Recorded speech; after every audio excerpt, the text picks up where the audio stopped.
Okay, good morning, everybody. Episode 896 of Retuning Your Firm. Welcome, new listeners, watch, and obviously those who have been on previous episodes. Again, welcome back. Quickly, this is the last episode that we're running before the September, and it's always the last Friday of the month. So we won't be back in August, so you can check that in your diaries. What are we looking at today? Well, there are three themes which I just wanted to highlight. Growth, and there are a number of reasons, not just because it's our new government's primary focus, as we understand it. Innovation, because actually that's a very key part of how you achieve growth. And then if you forget marketing, well, clients might forget you. So that's probably not a good place to be. So I'm Richard Chaplin, as usual. I'm your host, or in fact, I'm your co-host. So I'll very quickly take you through all the people who are on the panel or co-hosting today, and then we'll invite my co-host Ian to introduce our first presentation. So first of all, I'd like to introduce Ian, and Ian Fergusson is the senior partner of a firm of chartered surveyors, offices all over the UK. He's coming to us from sunny Stirling, but he says the weather will probably have three phases today. And he will be, like me, introducing the panelists and also hopefully coming up with some interesting questions. He says he's been up half the night watching Retuning, so which is I thought was a dedication to way beyond duty. So thank you for that, sir. Our next panelist, and I think John will need no introduction now for regulars on the show. John is the UK lead of Cicero, and Cicero, for those who don't know the firm, are by many people rated to be the top political consultancy. And John is the sort of person who was asked to go in and speak to a board of FTSE 100 or something like that and give them a quick 10 minutes update. And what I hate about it is that I look at the transcript afterwards and it's word perfect, which I always fail to. So thank you, John. Welcome back. And John's our regular. So we're looking forward to his thoughts in a few minutes on the political scene. And it may be not just the UK, given some of the excitement that's going on across the pond. Our first panelist, just swap, is Rux. Now, Rux is sitting, no, this is not a backdrop. This is real. Rux is on holiday. She's enjoying it. Thank you for joining the show on holiday. Rux runs a very well-known communications consultancy called Within International, and obviously, and also has a tech firm within her business as well. So she's going to be able to, I think, give some really interesting insights too. Welcome, Rux. And our last, switch to our last one. Our last panelist, but by no means least, is, with our sort of feet to the ground, possibly more, partner and chief operating officer, because at the end of the day, the machine firms have to run, you have to implement the strategy.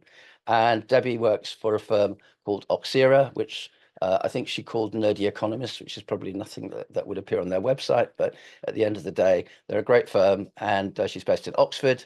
And she was going to be, again, helping us very much talk about innovation and some of those other areas. So a really interesting session lined up, I think, today. I'm going to be giving you the first cut of the findings of the Sector Trends Tracker, which took place. When did it take place? About over the last 2 or 3 weeks. And I was very depressed, only had 98% completion of the tracker. 2 people were on holiday. I thought that was really sad. I will be inviting Ian in a minute to introduce John. But before that, let's just run through some of the forum news, so at least bring you up to speed with some of the stuff that's going on. You can be like Ian, stay up all night and watch the videos. There's lots of them and they're great. The awards, we're going to be launching anytime soon the Professional Service Management Excellence Awards. This will be the first time in 5 years it's going to be an in-person ceremony on the 26th of March. And what we're doing this year, which was novel, is we're actually going to have, for every category, we're going to have a rising star option. And it's done in the way that the leader doesn't have to tell the rising star they put them forward.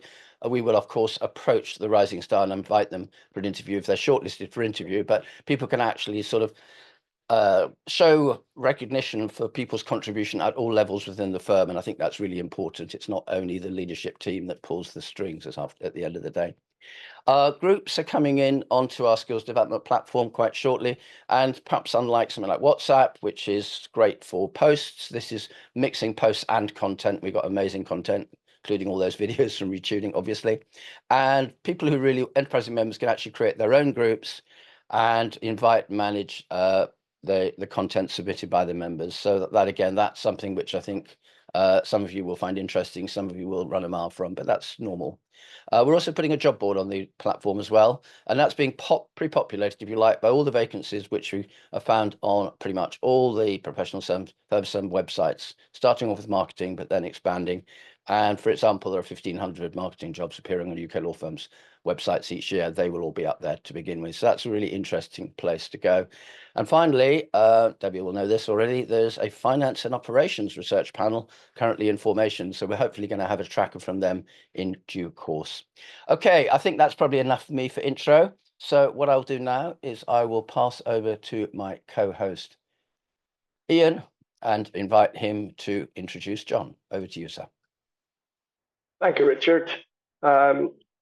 Yeah, and good morning to everyone. Thanks for tuning in. I did watch some of the back catalogue, which I thoroughly recommend, all down to Richard's good work. I'm pleased to introduce this morning our first panelist, John Rowland. John is, as already mentioned, a regular favourite on the channel.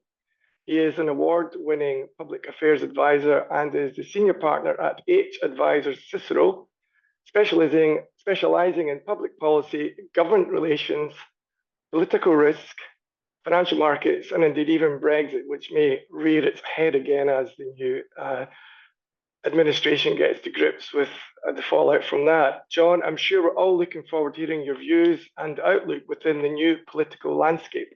Over to you, John. Thank you so much, Ian. And yes, it is very much a new political landscape. It's amazing how just a couple of weeks can completely change the way that our political system is operating and the policy that we can expect. I would like to just talk about the results themselves quickly, because it's only, well, it's barely actually 4 weeks, it's 3 weeks since the election actually happened. And one thing I would say is that these results are, oh, my cup of tea's just been delivered, even better. These results are deceptive, very deceptive. So this is a stunning win for Labour. I mean, there is no getting around that. The scale of the victory in Parliament is enormous. It's a majority of 170 seats. They've got 412 seats. This is kind of Blair level landslide kind of territory. And I think when I spoke last time, I talked about how these new modern polls were showing that Labour could possibly win very, very large. And it did, but it actually won in a different way to the way that the polls were anticipating. And that's because Labour's support is broad, but actually quite shallow. Their vote share at this election was only 33.7%. That's only 1.6% higher, or 1.6 points higher than Jeremy Corbyn got last time round. Okay, so this huge victory is not based on a stunning endorsement of Labour by the public. This is actually a pretty low vote share for a winning party. Really, what it is it's a story about the precipitous collapse of the Tory vote and the pretty strong showing of reform as well. So that's the first thing. Labour have won more or less two thirds of the seats in Parliament based on 34% of the vote share. It was also a low turnout election, and a low turnout election means low enthusiasm. Like, I think we barely got to 60% turnout in this election, which is pretty low. So that's the first story. Now, Keir Starmer is not going to be complaining about that right now. He's got a huge majority and he can do more or less what he wants. But what I would just keep an eye on is, I don't want to talk about the next election already because it's 5 years and I think we've all had enough of elections. But we've gone from an 80-seat Tory majority in 2019 to a 172-seat majority from Labour within the course of basically 5 years. Things change really fast. The electorate's volatile. There's no loyalty, and this is not a ringing endorsement of Labour.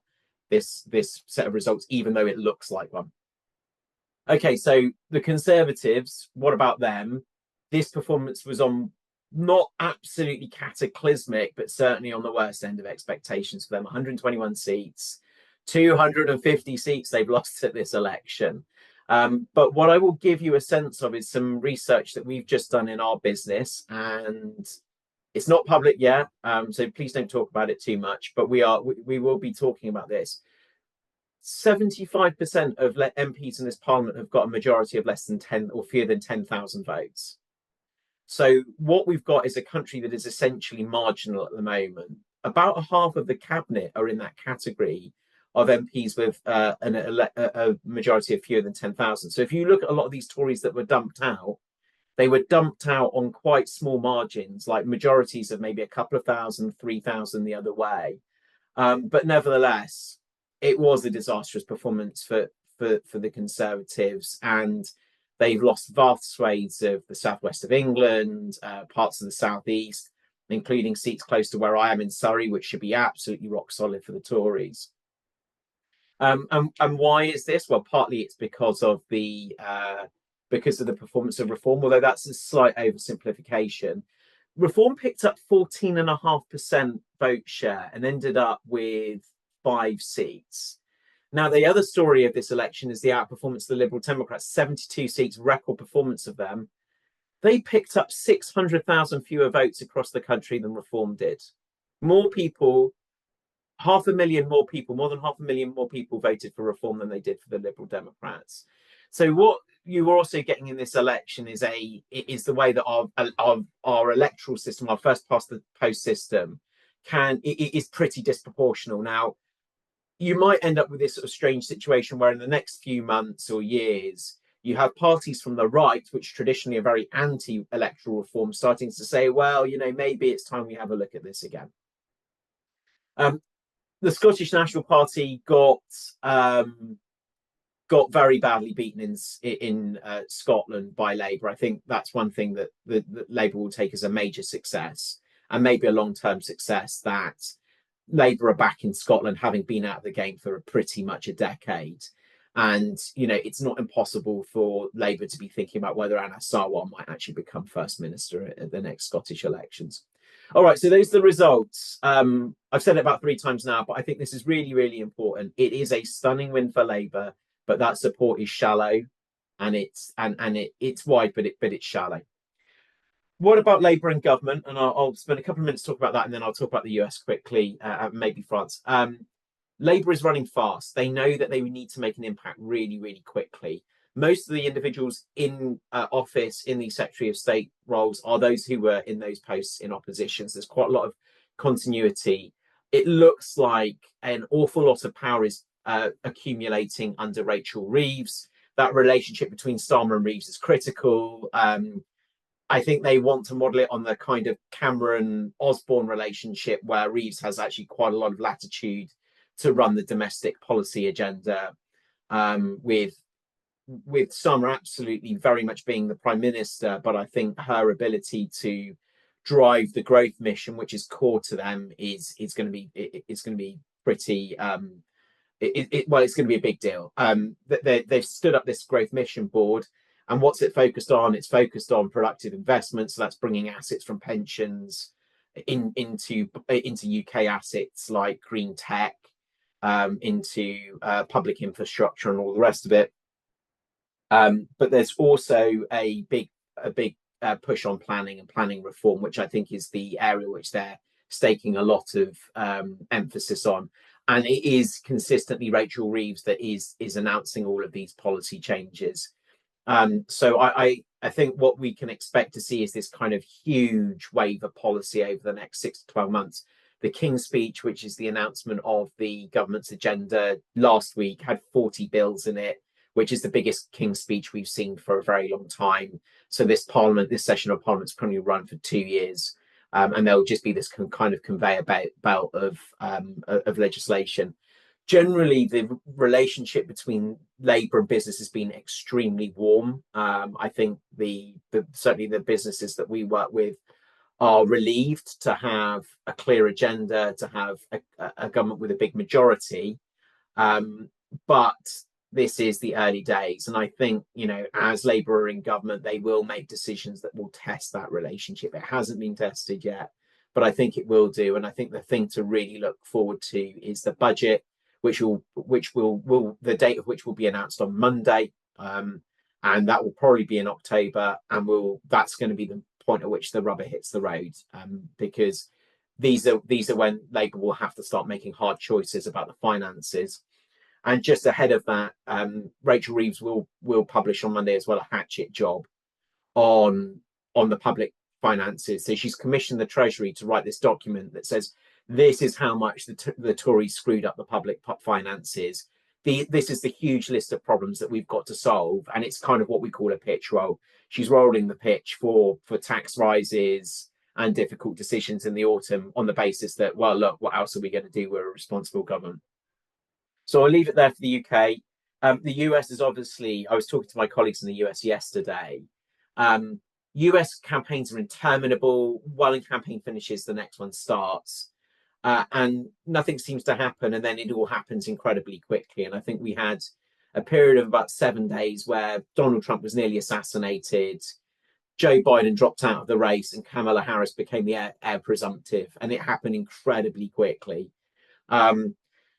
It does look like Kamala is going to be the candidate. I think this sets up an extremely different race to the one that was sort of mooted between Biden and Trump, because there you had two old white guys, and now you have one who's an old white guy, and then this quite different younger woman with a mixed race background from California. So the nature of the race is going to change, and I think that will be fascinating. The one thing that my colleagues in the US are saying is that they really don't think this election is going to be settled in November of this year, that they expect it to be heavily contested through the courts, and it's quite possible therefore that the result is not known for, well, almost up until the inauguration itself. So I think that's one thing to be mindful of, that it could be a very close election with lots of these states being contested. And then very, very briefly in France, my colleagues in France are working flat out. Those legislative elections have completely upended the scene in France.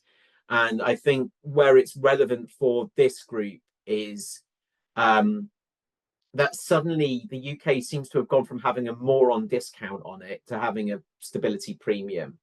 And that where the UK was politically this sort of odd outlier doing all of these strange things, it now has this sort of government with an enormous majority, almost certainly no election for another 5 years now, and a kind of normalized relationship with its international partners. So potentially the UK just becomes a more attractive investment prospect than it has been for some time. So Richard, Ian, I'll leave it at that. If there are any questions, I'm happy to take them now or take them later. But there's a quick whistle stop tour of where we are politically.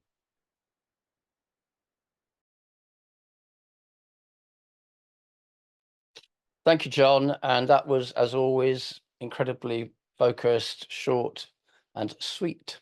So I'm now going to switch to my particular summary today. And what I'd like to do is go through the sector trends tracker.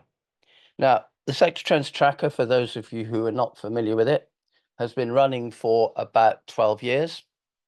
And it is described by government as validating other issues. A lot of the points raised in forum trackers are similar as we hear from other PBS firms around skills, use of tech, AI, stability and regulation. It's thus useful to see the tracker as validating these issues. We use such information anonymously to feed into relevant policy discussions taking place across government about the views of the sector. And that was an email that was sent to me by the DBT back in January. And I said I was a bit depressed. I only got 98% of the 90 members to complete this one because 2 people were on holiday, which happens, but life moves on. So let's just have a look at what was coming out. The index that we create, which is we call it the confidence index. It's the net of expansion and contraction in projected levels of activity over the next year. So it's not a financial metric, it's an activity-based metric. And what's quite clear from that is there has been an uptick since 3 months ago in that level of confidence, from 78% back in March, April to 83%, which is about as high as it's been since way back in 21. So when everybody thought, oh, the pandemic's over, great. So that's quite interesting. But there's often another side. What isn't growing as fast is headcount. So headcount is not expected to expand as fast as activity levels. In fact, if you take the net of blue, which is expansion, and red, which is contraction, it's at 50%. So if you like 83% expected to expand activity, only 50% expect to expand headcount. So is this what's once called a jobless recovery? I'm not sure. I don't think it's that strong, but clearly there are trends which are suggesting there's a focus possibly on efficiency. So why might that be? Well, there are fee pressures are increasing. That's the orange one. Margins are eroding. That's the blue one. There's a poor economic outlook. That's the purple one. And only then do you come to things. In fact, marketing is hardly even there. Lack of client instruction. So the things are not really, if you like, it's very much an internal focus, I think, is what we're seeing here. But over things that really you don't have a huge amount of control over, which is quite strange. And possibly to say the same point, operational efficiency, looking forward to Debbie's input shortly, remains the top priority. It's a little bit fallen back. That's the blue one. It's fallen back a little bit since the last quarter, but developing commerciality has picked up a little bit. Technology has fallen away, as has developing skills, as has developing strategy. And the one that's actually come up is the whole area of exploiting niches. So it's a little bit of a mixed picture, but if you just take the top one, the operational, that is the top priority. There's not much doubt about that. This one is quite interesting. One of the questions we've been asking for, oh gosh, a year or two now is, how are you guys doing? To what extent are you on track with success compared with your key clients? And the firm is the red one, and surprisingly, possibly not.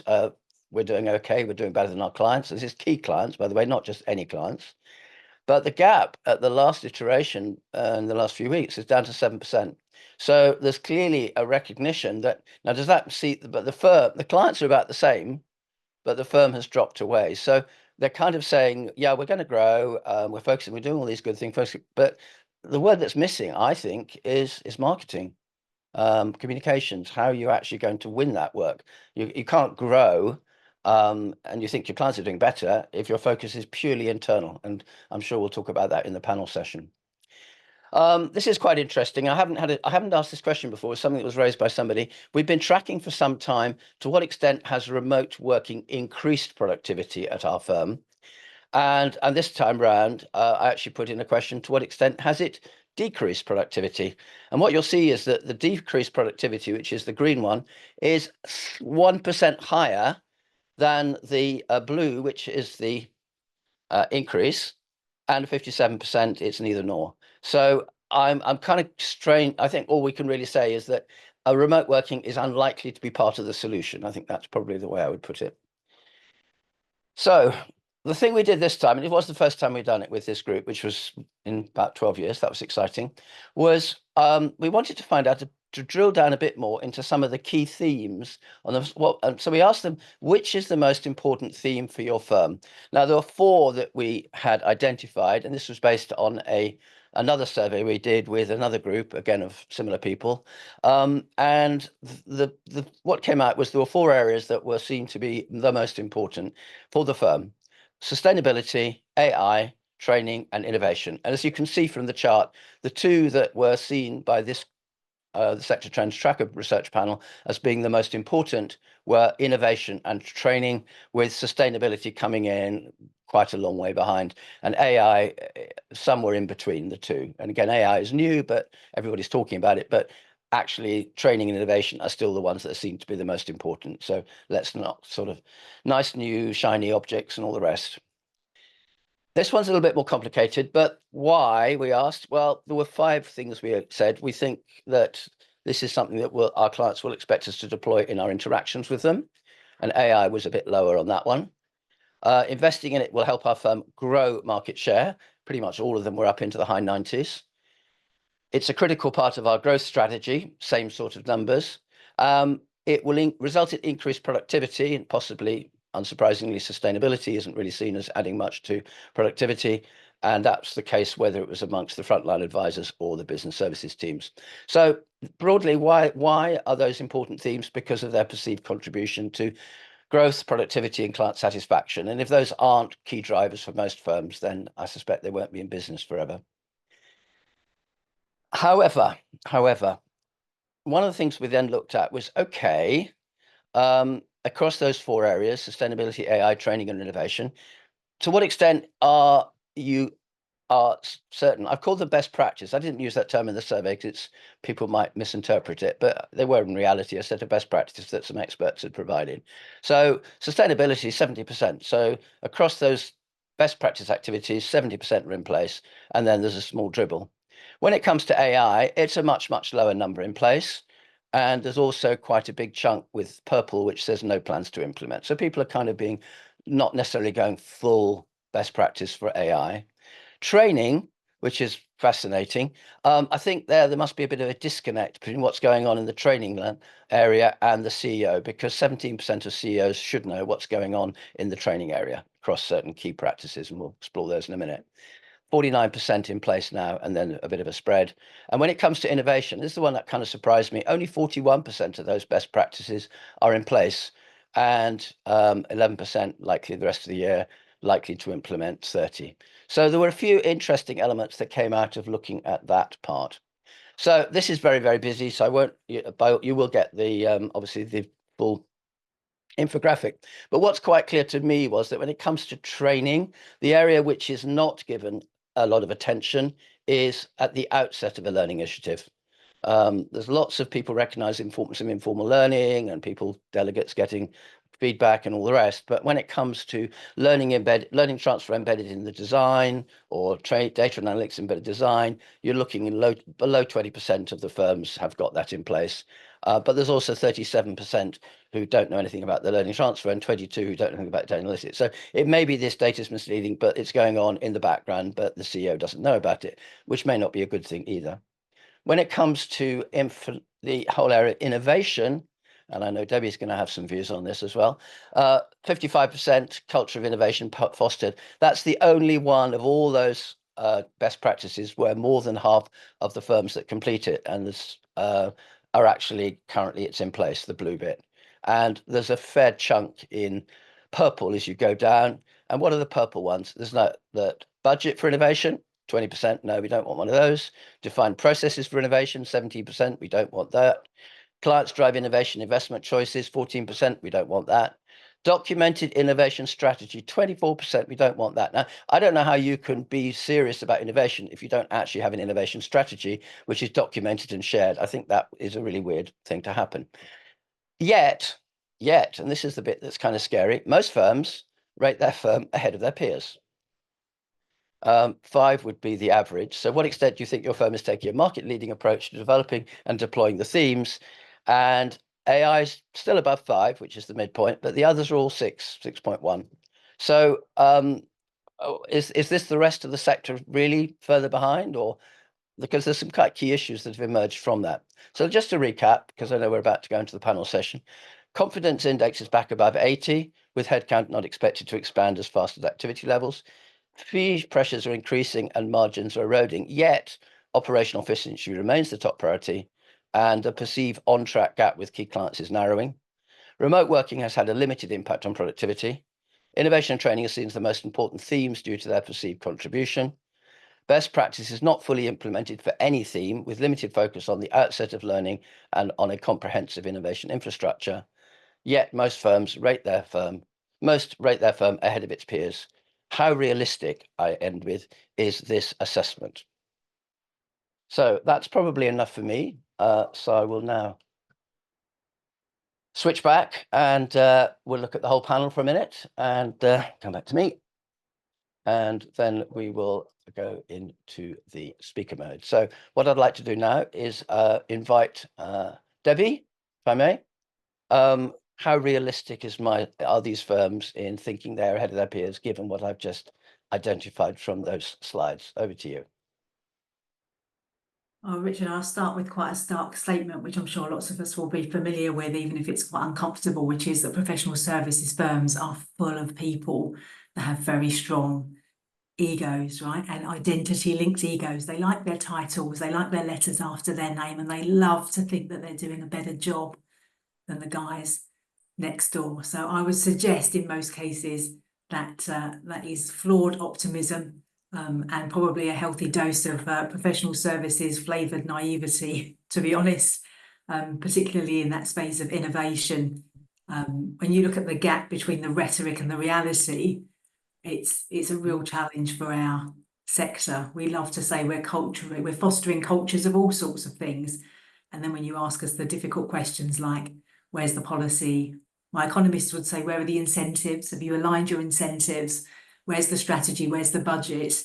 We sort of look a bit sheepish and we kind of look, we avoid eye contact. So I think these metrics are actually really interesting, but a real wake-up call in a world where the tracker also tells us we're worried about profit erosion and we're worried about fee pressures, right? We're panicking about those things. They feel like they're outside of our control, but we don't really focus on at the time and effort in differentiating our brand. I'm sure we'll come back to that. And we don't really focus on the infrastructure around innovation that might move us into that white space and improve those two metrics. So yeah, I think time to wake up, guys, I suggest. And that I include myself in that picture as someone that's very much on the ground dealing with this stuff day to day. If I may, I'll invite Rux to give her perspective from treat this as a marketing challenge. What would be some of the areas that you might feel that should be focused on, given Debbie's input on flawed thinking?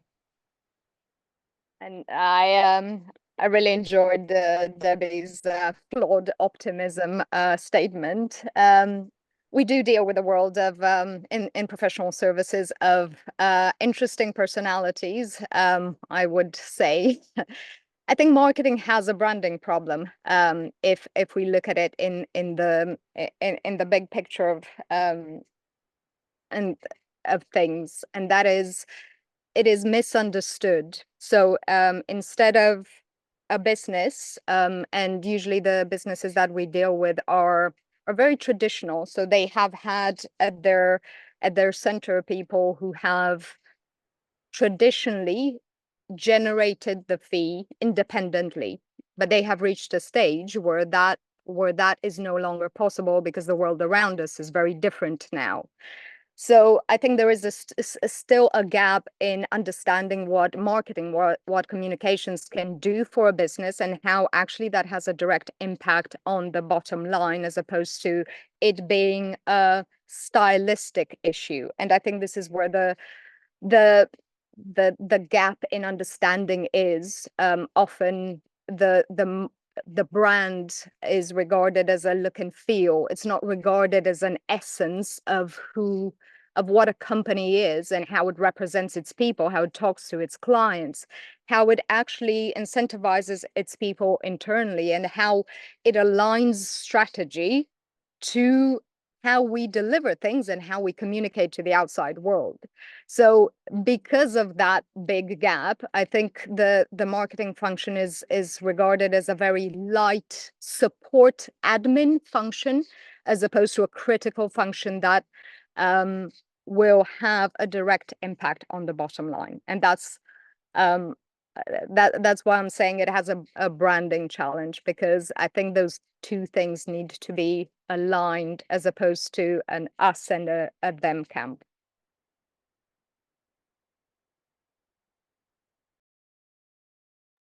I'll pass the baton now, if I may, to Ian. But Ian, just from the point of view of the CEO, senior partner, who has to balance all these different views coming from your partners, coming from the marketing teams, coming from the COOs and the rest, how do you balance them? And then please ask the panelists a question after that. Yes, thanks, Richard. Yeah, it's a difficult balance. I think largely it's down to the skills and experience of, I suppose, the leader and where they've trained and come up through the world. I think what we're hearing from Debbie and Rux is, and use my own example, from trainee to CEO, if you call it that. Where was I taught marketing? Where did I learn to do things that are out with the normal expectations of professional services? So we know what the code is, we know how to do a survey and how to deliver a report, and it's how to think outside of that. Also, there's the age profile and where you were in the IT journey from the 80s or 90s onwards. And I'm right in the middle of that. So, or at the end of it, actually. So it is difficult. I think what you have to do is have enough people to give you advice, and you have to have diversity and variety of people on your exec team or within the organization, and identify those who have the skills, aptitude, and ambition, and particularly foster and support that through. But it's constantly evolving, and that's business. I see the disconnect in some of this looking at AI and other parts of marketing. I suppose if I come with a question first would be to John, which is really just based around, I suppose, the economy, and that's really where my sector is based in real estate, which is based on funding, finance, confidence and growth. And it's maybe a high level question, difficult to answer. I suppose it's what's your opinion?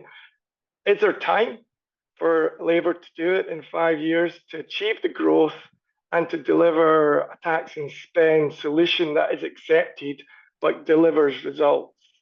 I think some of this, Ian, might depend on whether Keir Starmer is a lucky general or not.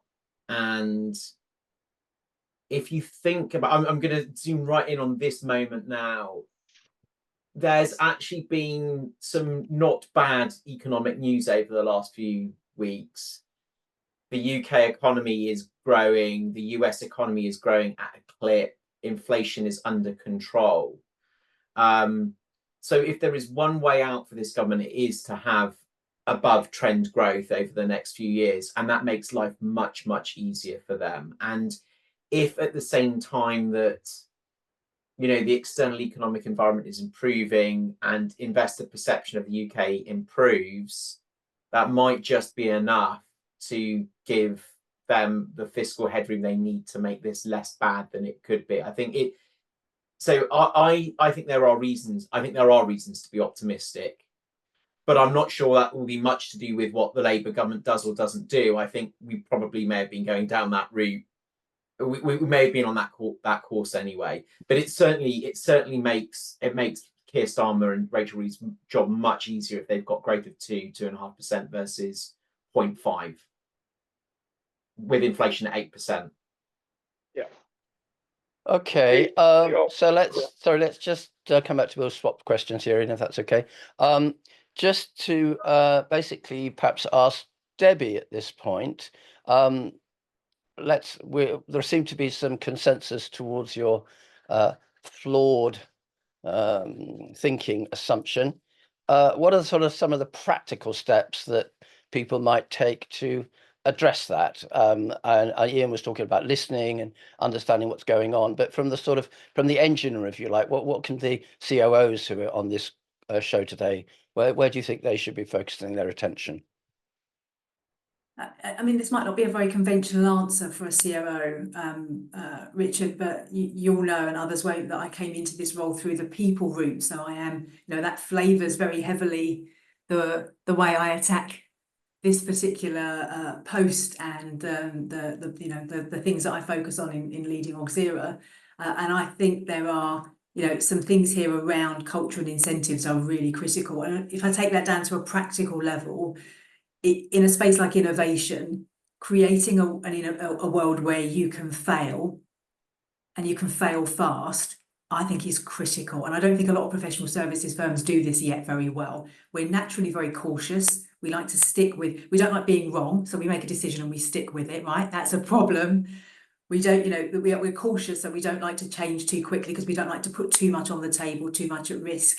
And we get into this situation where you kind of double down. But I think if you can do things like, celebrating experimentation, celebrating small failures, like applauding people for giving stuff a go and recognizing that, creating incentives, whether it's your variable pay mechanisms or other forms of recognition that celebrate people that take some time out to try new stuff, like take one for the team. I think this stuff is critical. You've got to create some psychological safety around like separating yourself a bit from the herd. I think that is, for me, from an innovation perspective, that's critical. Otherwise, we're just going to keep doing the stuff we're doing today, and we'll all, the risk is we end up being the Kodak or whatever it is of our industries.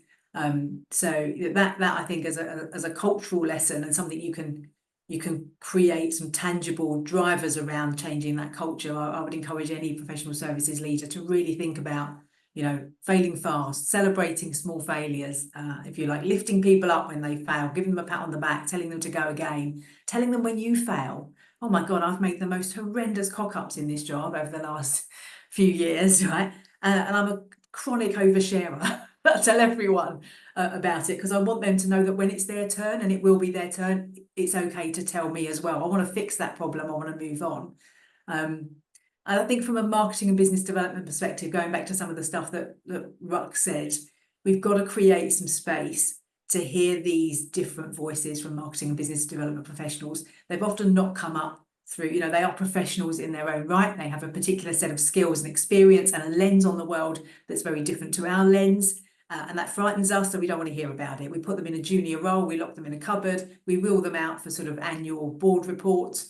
But, give people that have got that very clear markets focus, space on your board, space on your management teams, time to speak to you, go listen to them, go have lunch with your, if you've got a head of marketing and business development and not a director and they're not on the board, make sure you're going out and you're spending regular time with them, asking them lots of questions. And just be willing to have big ears. You've got to have big ears in this world because you just don't know everything. You know what you know really, really well, but so does that other guy. And I think that having a bit of humility around that and a sort of learning, a personal sort of aspiration to learn could do a lot for the brand of marketing and business development. It's those of us that don't actually work or haven't come up through the marketing business development route that could do a huge amount in this space, right? Because the guys in MBD I know are shouting really loud and they're doing a cracking job. We're just sometimes choosing not to listen. So that okay, I think we're going to have to. Thank you. We're going to have to we're coming shortly to the end. Ian, do you have a final question that you would like to share with the panel today? Actually, I'd like to ask Rux just a question based on that, honing in on differentiation. And firms in the sector tract, I think they're different. But is this the bit that they're missing, marketing? Should that have more focus and respect at board level? Is that what we're missing out on? Thank you, Ian. That's a great question. Actually, sometimes I think we misunderstand the difference between being different and differentiation. And there's a very interesting view of that. I think often firms attempt differentiation through being different. But the problem with that is that just being different for the sake of being different does not have that impact on the numbers that we expect. So it doesn't work. And that reduces the authority that the marketing and BD function has. So to answer your question, yes, differentiation is important, but it is important when after proper research of your clients, after proper research internally, to make sure that you are telling a story and that your narrative is actually genuine. Because where a lot of firms fall over is they create these great narratives that they don't fully align with or believe in. So then you have the people internally that try to tell a story that's not the real story about the firm, and the clients know. How we go about these things usually is we always tell our clients to start with their clients, to have those interviews, even if it's uncomfortable, to have those interviews with their clients to understand what they actually need. It's such a simple question. What do you need and how can we help? Because I think there is a need sometimes to create something to show your board that you're doing something. And that solution is so far off of the problem that you're trying to solve. So I think that's a big part of the challenge there. Okay, well, unfortunately we've come up to time. So I'd like to end in the usual way and invite each of the panel members individually to give me the one thing that has come up today, which has either possibly changed their thinking or said, oh, that was interesting or that was surprising. I'll start off, if I may, with Rux. What's the one thing from today that has been interesting and inspiring for you? I think the really interesting thing about today is actually what you've uncovered with regards to the trends that are important for businesses, and that tells a story. So the story that I'm seeing there is that they need their people to be more commercial, so they need to train their people to win more business. So probably along the lines of closing that gap of headcount. So we don't want to hire, but we still need business to grow. Probably that's a big part of that story. The AI story is always interesting because I think it's a little bit divisive. So everyone's talking about it, so we need to talk about it, but do we know how to talk about it? So I think that still needs to be worked out, and I think that's on the table because everyone is talking about it, but I'm not sure everyone has uncovered how to fully use it at the moment. Over to you, John. What's your takeaway today? I think there was that discussion about innovation and innovation strategies. I mean, I would say it's something we talk about a lot, but it's not something that we've got documented or written down in our business. So it's happening in different places. I think that's an interesting challenge for us. Like if we were gonna write it down, what would it look like? That's something I'm going to take away from today's call. Debbie, what's your takeaway today? Yeah, you know, I was going to say exactly the same thing. It's the gap between the rhetoric and the reality on innovation. And actually, how can you make your efforts more tangible and therefore more meaningful? I think I'm going to be thinking about that for the rest of the day. So thanks for that, Richard. Well, don't thank me. Thank our sector trends. They completed it. I'm merely the messenger. Ian, my co-host today. Thank you for that, sir. What's your final thought? Yeah, I summarise all what we've heard there. For me, I'm living the real world experience of what's been discussed today. It's dealing with margin erosion, inability to recruit professionally qualified staff, therefore it's more productivity. And it's actually how do we get more out of that machine whilst we're competing with others who are very like us. So all of what we've heard, for me, the bit here is about marketing and how that's allied to innovation. Right. Well, we have a couple of minutes over. Everyone's still with us. Wow. That means we've had a really good show. I think we've kept the same people all the way through. So thank you very much to our panelists today. Thank you to Ian, my co-host. Thank you to you as a great audience. As I mentioned, we won't have a show in August, so we'll be back last Friday in September. And I think it's the 27th. And I look forward to having a new set of panel members, a new co-host, but I think John, our regular, is going to be there because maybe in 2 months' time, some of these issues that he was talking about will come a bit clearer, and we will certainly be much closer to the US election at that stage. So on that happy thought, wish you all have a wonderful Friday, and thank you again to everybody involved. Bye for now.